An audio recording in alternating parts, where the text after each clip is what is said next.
Wah, Ini secara peribadilah.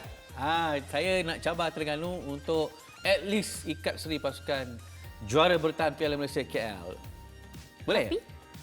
Tapi apa? Tapi sebab itulah kita nak bawakan seseorang yang istimewa Sebab untuk kita cerita tengok. ni kita tak boleh nak bawa sampai lebih deep kan. Betul. Ada seseorang ni yang memang makan bola, tidur bola. Dan Kak Long bola. Makan dengan boyan. Jadi kita nak panggil masuk Kak Long Fina Nasrom kita ke studio. Mai. Sini, duduk sini sikit. Wah, Tu dia, cantik. kita tampilkan. Berkasut tinggi hari ni. Ni. No choice. Itu choice. Ada apa-apa ke sis? Hujan kan? Hujan basah-basah. ada bau-bau Bali ya. Bali ke? Kita nak Buah dress Bali yang pink tu. Ada ke? Yang terbang warna merah, baju gaun merah. Wah, cantik. Okey. Selamat pulang ke tanah air ya, Bu. Ya. Jangan dibawa. Kita tempat kerja. Sis, kita cerita pasal aksi tumpang malam ni Fina. Kita tahu rekod 9 kemenangan berturut-turut. Terengganu ke atas KL City ni. Tapi macam mana KL City ni orang kata nak stop? Sebab macam Terengganu ni unstoppable lah orang kata. Apa yang perlu dilakukan oleh anak-anak buah Boyan Hodak ni? Okeylah, ini pada pendapat saya lah kan. Sebabnya, kalau kita nak bandingkan, mesti Akbar dan juga Fariha tertanya-tanya kenapa dalam saingan Liga dan juga FA Cup hari itu, KL City nampaknya tidak menyelah di saingan peringkat domestik tetapi cemerlang di AFC. Kerana mereka terpaksa divide diorang punya fokus kepada AFC semata-mata.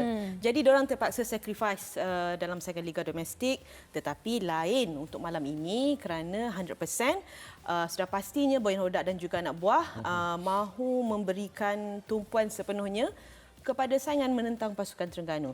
Jadi mungkin dari segi itu ada sedikit perbezaan. Sebenarnya sama juga kalau nak dikomparekan dengan Terengganu yang cemerlang di FA Cup tetapi cemerlang juga di AFC kerana berjaya mengisi slot lebih awal dan mungkin saya fikir daripada segi itulah yang akan menjadikan aksi pada malam ini lebih menarik untuk dipertontonkan. Saya boleh katakan barisan Boyan Hodak perlu bekerja keraslah untuk memastikan kelebihan mereka di laman sendiri. Selain mematikan langkah Terengganu FC lah yang saya lihat rekod tanpa tewas mereka sejak 11 perlawanan lalu, tolak 2 je kekalahan dengan JDT. Since August. Betul. Jadi itu satu rekod yang cukup menarik lah untuk kita kupas dan bagaimana Nafuzi boleh membawa pasukan yang tidak mempunyai pemain bintang kepada satu pasukan yang boleh dikatakan sebagai pasukan yang digeruni selepas JDT. Okey, laporan tadi menyebut kita fokus Terengganu sekejap. Okey.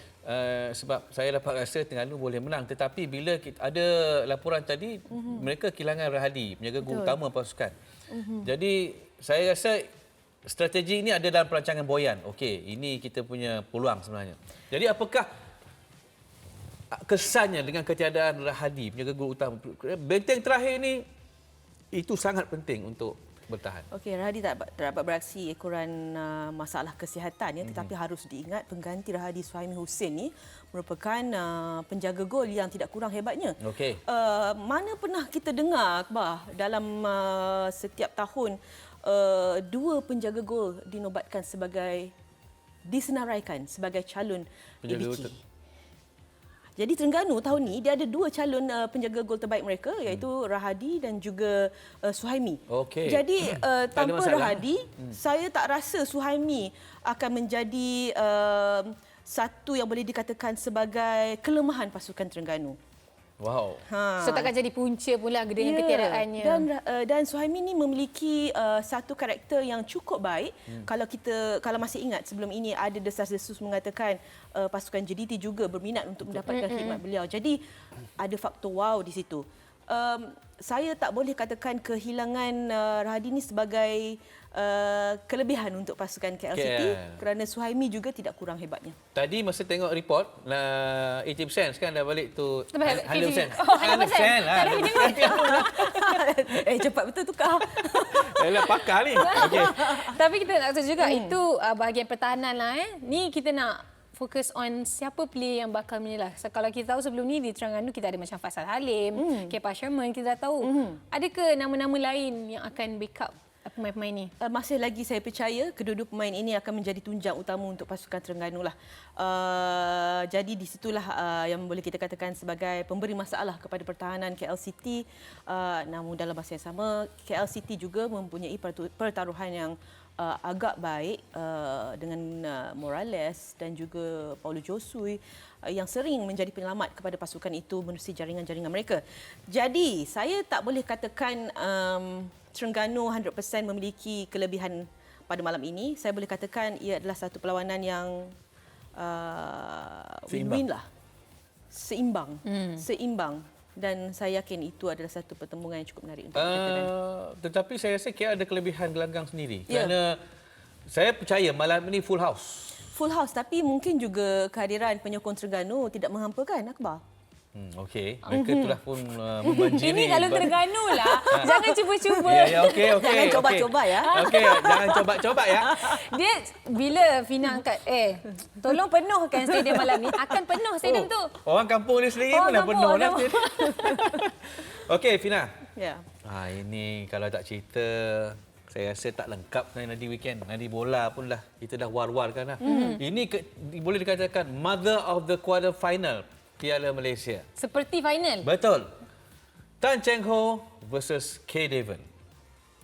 Oi, banyak faktor lah kita nak sentuh. Baik, tak apalah, saya mengalah, kita cerita part Selangor dulu ya. Okey, ini saya lupa pula kita. Saya melihat ini ujian paling besar sebenarnya untuk Tan Cheng Ho berdepan dengan pasukan Negeri Sembilan. Di mana 6 perlawanan sebelum ini tak kalah lagi. Unbeaten 6 perlawanan bila Cheng Ho bawa. Saya buka kitab. Ini bahaya. Ready. Silakan. Okey. Setuju tak kalau saya katakan bahawa cabaran sebenar Cheng Ho dan Selangor malam inilah dengan pasukan Negeri Sembilan? Setuju? Wah. Kenapa? Kenapa? Okey, final sebelum final sebenarnya. Untuk aksi Selangor dan juga Negeri Sembilan ini, masing-masing mempertaruhkan kekuatan terbaik mereka. Walaupun kita tahu Selangor kehilangan pemain import iaitu Bahar Abdul Rahman. Dan juga beberapa kecederaan juga mungkin akan menyulitkan percaturan Cheng Ho. Tetapi mengenali Tan Cheng Ho ini, beliau sering ada backup plan. Beliau sering ada ruang dan juga option untuk terus memastikan beliau akan menghidangkan kesebelasan terbaiklah. Jadi bercakap mengenai rekod yang baik Cheng Ho bersama Selangor setakat ini menerusi 6 kemenangan tanpa tewas, 5 menang, 1 draw. Itu sebenarnya sudah cukup untuk kita katakan mungkin kelebihan mampu memihak kepada pasukan Selangor pada malam ini, memandangkan beraksi di laman sendiri. Kelebihan pasukan Selangor di MBPJ dengan kehadiran pemain ke-12 mereka yang sering memberikan impak kepada pasukan. Dia tak tahu ke Seremban ke MBPJ itu setengah jam je? Saya call sekarang. Boleh bawa kampung juga. Boleh bawa orang kampung juga. Saya call sekarang 50 bas boleh datang lah MBPJ. Apa dah? Akbar cakap kita nak fokus kat Selangor dulu kan. Okey. Okey, baik. Saya nak tenis menangkan bayar pula silakan.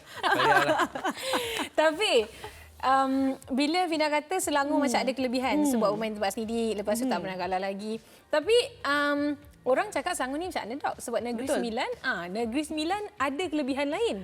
Fina sendiri rasa macam mana? Underdog kalau dilihat dari segi prestasi dalam saingan liga. Konsistensi kan, Negeri Sembilan. Tapi harus diingat kehadiran Cheng Ho mungkin akan mengubah situasi itu. Saya tak kata Negeri Sembilan tidak bagus ya, Akbar. Tetapi mungkin orang kata cabaran tu akan jadi lebih sukar untuk K. Devon bersama dengan anak buah mereka. Yalah, kita melihat nama yang dibawa oleh Cheng Ho ini adalah satu nama yang mungkin boleh mengubah wajah Selangor pada musim ini. Kerana kita tahu Selangor begitu struggle untuk menyelah dalam saingan liga, tetapi mungkin keadaan itu boleh berubah. Walaupun orang kata mungkin dah terlambat sedikit, hanya memasuki Piala Malaysia sahaja barulah Selangor nampak taring dia. Betul.